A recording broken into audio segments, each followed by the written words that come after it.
যোৰহাট জিলাৰ উপকণ্ঠৰ উত্তৰ পশ্চিম যোৰহাটৰ মালৌখাটত অগপদলৰ টিয়ক বিধানসভা সমষ্টিৰ এখন বৰ্ধিত কাৰ্যনিৰ্বাহক সভা অনুষ্ঠিত হয়। দলৰ কেন্দ্ৰীয় সমিতিৰ নিৰ্দেশ মৰ্মে সমষ্টিৰ তত্ত্বাৱধায়ক তথা আমগুৰি সমষ্টিৰ বিধায়ক প্ৰদীপ হাজৰিকাৰ উপস্থিতিত ৪৪ নং মধ্য সৰুচৰাই গাঁও পঞ্চায়তৰ নৱনিৰ্বাচিত সভাপতি মনোৰঞ্জন গগৈ বাসগৃহৰ সভাকক্ষত অনুষ্ঠিত হোৱা সভাত ডেৰগাঁও সমষ্টিৰ বিধায়ক ভৱেন্দ্ৰনাথ ভৰালী, যোৰহাট জিলা অগপৰ সভাপতি সৌৰভপ্ৰাণ বৰা, সম্পাদক গৌতম দলে, অগপ দলৰ টিয়ক বিধান পৰিষদৰ উপসভাপতি প্ৰকাশ চন্দ্ৰ বৰাৰ লগতে কেইবাজনো বিষয়ববীয়াই অংশগ্ৰহণ কৰি দলটোৰ সাংগঠনিক বিভিন্ন দিশৰ ওপৰত আলোকপাত কৰে। এই সভাতে অসম গণ পৰিষদ দলৰ প্ৰতি আকৃষ্ট হৈ ২০০ৰো অধিক সমৰ্থক লৈ যুৱ সমাজকৰ্মী সত্যম গন্ধিয়াই যোগদান কৰে আৰু তেওঁক দলীয় গামোচাৰে আদৰণি জনোৱা হয়। এইফালে চতুৰ্থবাৰৰ বাবে ৪৪ নং মধ্য সৰুচৰাই গাঁও পঞ্চায়তৰ সভাপতি পদৰ বাবে নিৰ্বাচিত হোৱা তথা তেওঁক বিধানসভা সমষ্টিৰ তথ্য প্ৰযুক্তি সম্পাদক মনোৰঞ্জন গগৈৰ লগতে পঞ্চায়তৰ ৱাৰ্ড সদস্যসকলক ৰাজ্যৰ সন্মুখত চিনাকি কৰাই আদৰণি জনোৱা হয়। দিনজোৰা কাৰ্যসূচীৰে অনুষ্ঠিত হোৱা সভাত যোৰহাটৰ বিভিন্ন প্ৰান্তৰ দলীয় কৰ্মকৰ্তা আৰু স্থানীয় সহস্ৰাধিক লোক উপস্থিত থাকে। ব্যুৰো ৰিপৰ্ট, পোহৰ লাইভ। নিৰ্বাচিত পঞ্চায়তৰ সভাপতি, উপসভাপতি, ৱাৰ্ড সদস্যসকল আহিছে। আমি তেওঁলোককো আমি আন্তৰিক অভিনন্দন জনাইছোঁ আৰু পৰৱৰ্তী কামৰ যাতে ৰাইজৰ লগত থাকি কামবিলাক হয় তাৰ বাবে শুভেচ্ছা জনাইছোঁ। এই দলটোৰ প্ৰতি ইতিমধ্যে মই কৈ গৈছোঁ যে যোৰহাট জিলাৰ যথেষ্ট সংখ্যক নতুন প্ৰজন্মই এই দলটোৰ লক্ষ্য উদ্দেশ্যৰ কাম কাজৰ প্ৰতি আস্থা প্ৰকাশ কৰি তেওঁলোকে দলটোত যোগদান কৰিছে আৰু তাৰে আজি এটা উদাহৰণ হ'ল সত্যম গন্ধিয়া আৰু তেওঁৰ লগতে আৰু প্ৰায় ২০-২৫ জন আহিছিল। আমি সময়ৰ অভাৱৰ বাবে কৰিব নোৱাৰিলোঁ। তেওঁলোকৰ লিডাৰজনক সত্যম গন্ধিয়াক আমি আজি যোগদান কৰাইছোঁ আৰু পৰৱৰ্তী পৰ্যায়ত আমি আন এখন যোগদান কাৰ্যসূচী লৈ তাত আমি সকলোকে আমি যোগদান কৰিম আৰু আমি আশা কৰিছোঁ নতুন প্ৰজন্মই দলটোৰ প্ৰতি আকৃষ্ট হৈ যোগদান কৰিছে আৰু কৰিব। অসম গণ পৰিষদৰ বৰ্তমানৰ কেন্দ্ৰীয় সমিতিৰ সভাপতি প্ৰতুল বৰা আৰু কাৰ্যকৰী সভাপতি কেশৱ মহন্ত দুয়োগৰাকী কৰ্মৰাজিয়ে নতুন প্ৰজন্মক আচলতে আকৰ্ষিত কৰিছে। অকল যোৰহাটতে নহয় সমগ্ৰ অসমতে আজি নতুন প্ৰজন্মৰ অসম গণ পৰিষদলৈ আমদানি হৈছে।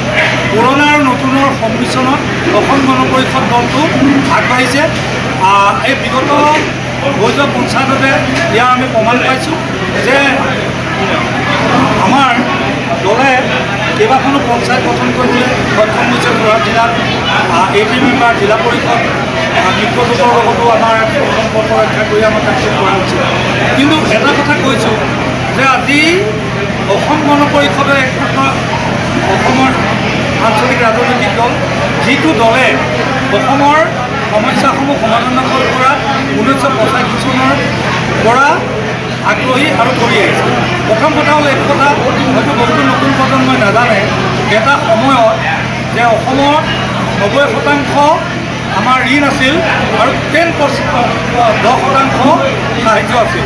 কিন্তু অসম গণ পৰিষদৰ নেতৃত্বত বা সেই সময়ৰ চৰকাৰখনে আমাৰ 100% ঋণ কৰি 90% সাহায্য কৰিলে।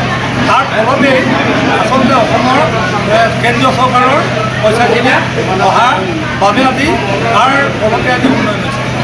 আৰু মই ভাবোঁ যে অসম গণ পৰিষদৰ পুনৰ বহুত নতুন প্ৰজন্মই দলত যোগদান কৰিব। মই এইটো কথা সঁচা যে অসম গণ পৰিষদ যোৰহাট জিলা সমিতিয়ে আমি আমাৰ নেতৃত্ব, আমাৰ যিসকলে নেতৃত্ব লৈ আছে সকলোৰে সহায় সহযোগত এই কামখিনি কৰিবলৈ।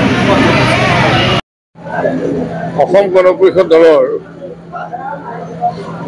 দল শক্তিশালী কৰাৰ কাৰণে তৃণমূল পৰ্যায়ৰ পৰা দলৰ সাংগঠনিক কামৰ আৰম্ভ কৰিছে। আজি আপোনালোকে এই সভাখন দেখিছে। আমাৰ ভৱেন ভৰালী ডাঙৰীয়া ডেৰগাঁও সমষ্টিৰ মাননীয় বিধায়ক আৰু আমাৰ দলৰ ভাইচ প্ৰেচিডেণ্ট তেওঁ আছে, ময়ো আছোঁ। আৰু আজি আমাৰ নতুনকৈ পঞ্চায়তত যিখিনি নিৰ্বাচিত হৈছে AP মেম্বাৰ, আমাৰ সাধাৰণ মেম্বাৰ আৰু ZP যিখিনি জয়যুক্ত হৈছে তেখেতসকলো ইয়াত আছে। আৰু আজি গোটেই দলটোৰ মণ্ডলৰ পৰা মণ্ডল সমিতিৰ কৰ্মকৰ্তাসকলৰ পৰা আঞ্চলিকৰ পৰা সকলো মানুহ আছে আৰু দলটোক প্ৰত্যেকে আপোনালোকে প্ৰত্যক্ষ কৰিছে যে প্ৰত্যেকেই দলটো শক্তিশালী হোৱাটো কাৰণে কাম কৰিবলৈ সকলো ইচ্ছুক আৰু সকলো আগবাঢ়ি আহিছে আৰু আজি এই সভাখনৰ মূল গোটেই কামটোৱে হৈছে দলটোক আমি তৃণমূল পৰ্যায়লৈকে যাতে আমি সংগঠন আছে কিন্তু সেই সংগঠনটোক আকৌ অলপমান চোৱা চিতা কৰি পেলাই আমি যিকোনো ধৰণৰ নিৰ্বাচনীয় কাম কাজ বা অন্য দলীয় কাম কাজ সন্মুখীন হ'ব পৰাকৈ সজাই পৰাই তুলিব লাগে সেইটোৱে কাম আছিলে আৰু আজি সভাখন খুব সুন্দৰকৈ অনুষ্ঠিত হৈছে মই সকলোলৈ ধন্যবাদ জনাইছোঁ এই দেৰগাঁও বিধানসভা সমষ্টিৰ দখল কৰিছে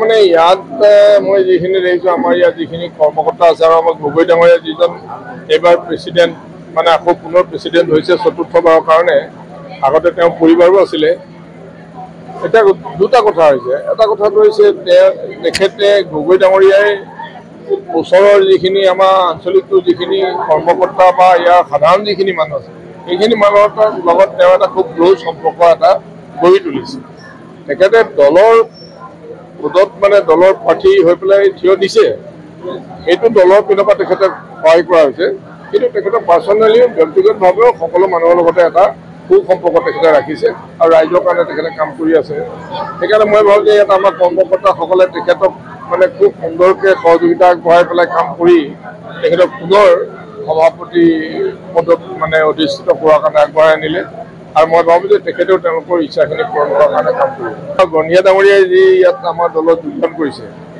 আপোনালোকে দেখিছে যে নতুন মানে কৰ্মী নতুন প্ৰজন্ম দললৈ যে আহিছে এই গণিয়া ডাঙৰীয়াৰ যোগদানটোৱে এইটো মানে প্ৰমাণ কৰে আৰু বহু ল'ৰা তেখেতৰ লগত আছিলে কিন্তু আজি আমাৰ দলৰ সময় হোৱা নাই আমাৰ সময় দিব পৰা নাই তেখেতসকলক আমি পিছত আমি যোগদান কাৰ্যসূচী এটা বিশেষভাৱে আমাৰ তৰফৰ পৰা লোৱা হ'ব তেতিয়া আমি সৰহসংখ্যক মানুহ আমাৰ দলত যোগদান কৰা ইতিমধ্যে যি প্ৰস্তাৱ আগবঢ়াইছে সেইটো আমি তেতিয়া এইটো কাৰ্যকৰী কৰিব ব্যৱস্থা কৰিম